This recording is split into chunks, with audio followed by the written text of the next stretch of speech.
Hey y'all, I am wanting to talk to you about sugar and specifically sugar and inflammation in the body. So, in general, among the US adults, around 13% of our total calories comes from added sugar, and that is pretty high considering that it's recommended that we have less than, 10% coming from sugar, and more than that, we've been trying to reduce that more so as well. So sugar should really be a very, very minimal, and this is added sugar, a very, very minimal part of the diet. Natural sugar has not been linked to inflammation. So natural sugar versus added sugar, two completely different things. Natural sugar is naturally occurring sugar in whole foods. So think of lactose in milk and dairy products. Think of fructose in fruit sugars. And so many of the foods that have naturally occurring sugars also have other components to them that can actually make them anti-inflammatory. So protect us from inflammation and help reduce inflammation in the body. So when I am talking about sugars, I am talking about the added sugars versus the naturally occurring sugars. So again, the naturally occurring sugars, they have other beneficial nutrients with them, so different vitamins and minerals, usually fiber, sometimes protein. So great things for our body. And it allows the sugar in those foods to get to our to be absorbed in our bloodstream at a slower pace than added sugars, but it's still important, like if you're consuming fruit, to make sure that you're having like a fat or a protein, just because fruits can be so concentrated that they still can cause blood sugar spikes. So I definitely want to just let you know that, hey, if you're having fruit, make sure that you're having a protein or a fat with it, because it's not enough to have a slow absorption. That the fiber component to it, or the other vitamins and minerals, it's not enough to slowly have that blood sugar increase in the bloodstream. It still creates more of a spike. So that's just one of the naturally occurring sugar foods that I really try to hit home with, having a fat and a protein.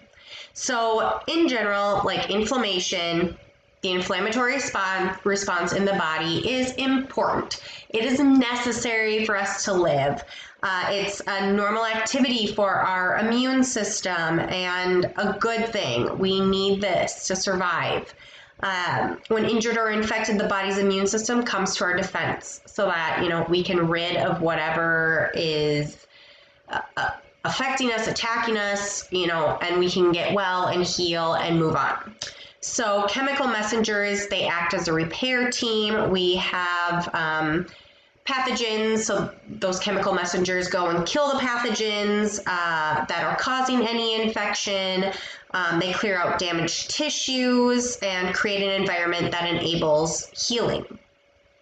So ongoing dietary and lifestyle factors can lead to chronic inflammatory responses. So when we have chronic inflammatory responses, that is not a good thing. We don't want our bodies to be constantly undergoing chronic inflammation. We don't want this, these chemical messengers to constantly be being shot out in our bodies. And unfortunately, for most of us, I would say majority of us, we are having that because of toxins in the air, pollutants, chemical exposures from foods. So we have a lot of things, stressors, a lot of things that are already causing some inflammation in the body. And so dietary choices, we don't want them to be another something that is leading to chronic inflammation.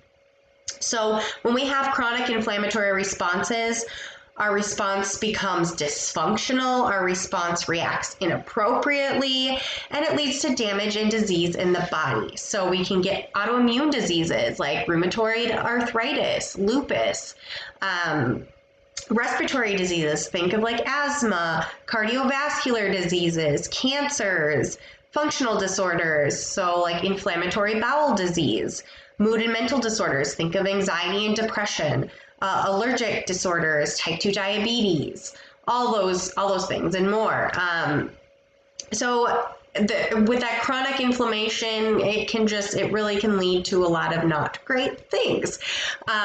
So there are many factors that can influence the inflammatory response other than dietary factors, like lack of sleep, lack of exercise, our poor health of our gut microbiome.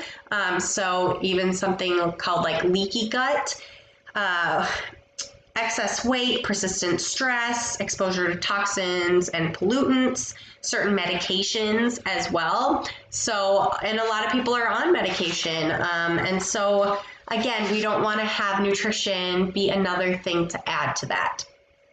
So, added sugar has been linked to inflammation in the body as well. Consistently high amounts of added or free sugar consumption affects the body in several ways and contributes to that ongoing low-grade chronic inflammation.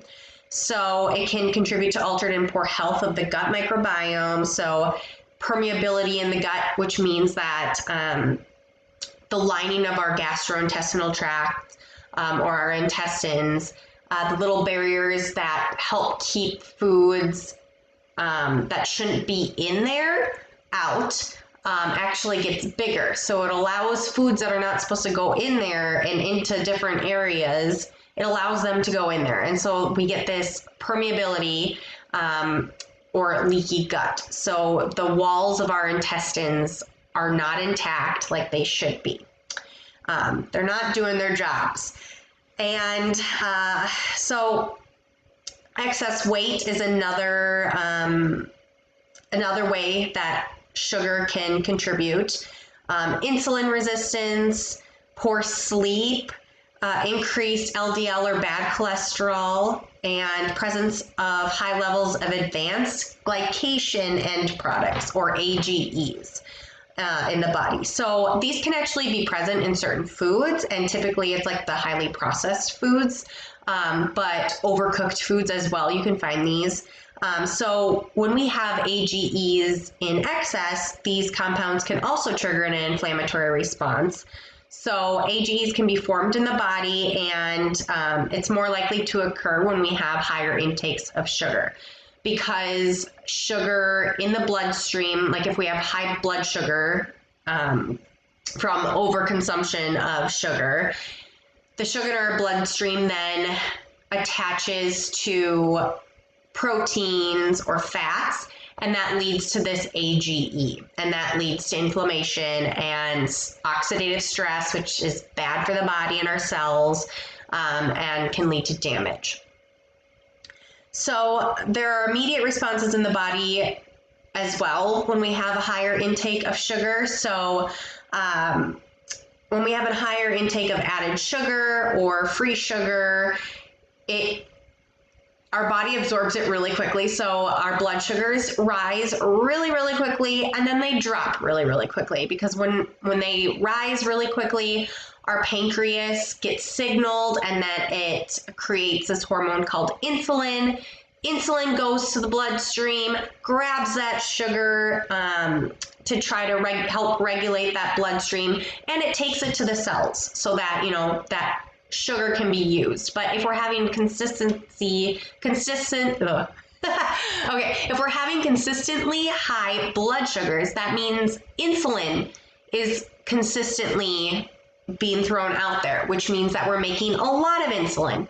Our body can run down, and that means that we can become insulin resistant. So, you know how there's like, you can get the antibiotics can, if you take them too much, you can get resistant to certain pathogens and it just doesn't work anymore. That's the similar case when it comes to insulin. When we are creating so much of it on a consistent basis because we have high blood sugar levels, it's going to burn out and we're going to start to become resistant. So it's really important to monitor those added sugars.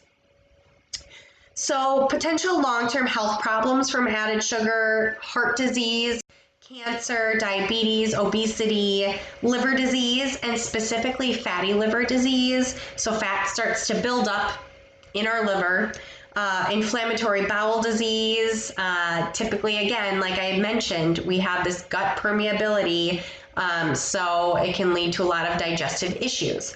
Mental decline, because there is that gut-brain connection, and sugar alters our gut health, and therefore alters our brain health as well, and arthritis, especially with that inflammatory response process.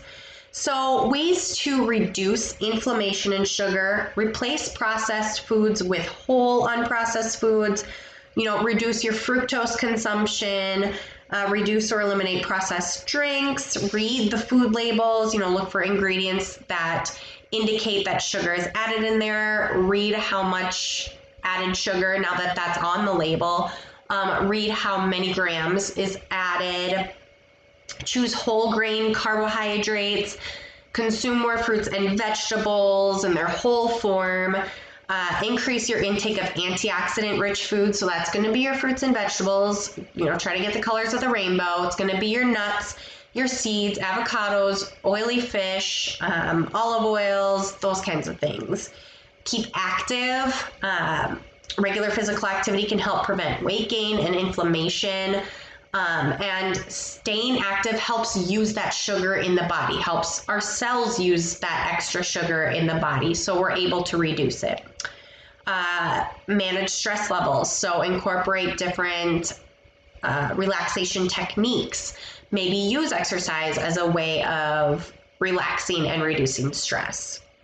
There are also some herbs and spices that can help with sugar cravings and help curb them. So cinnamon is one of them.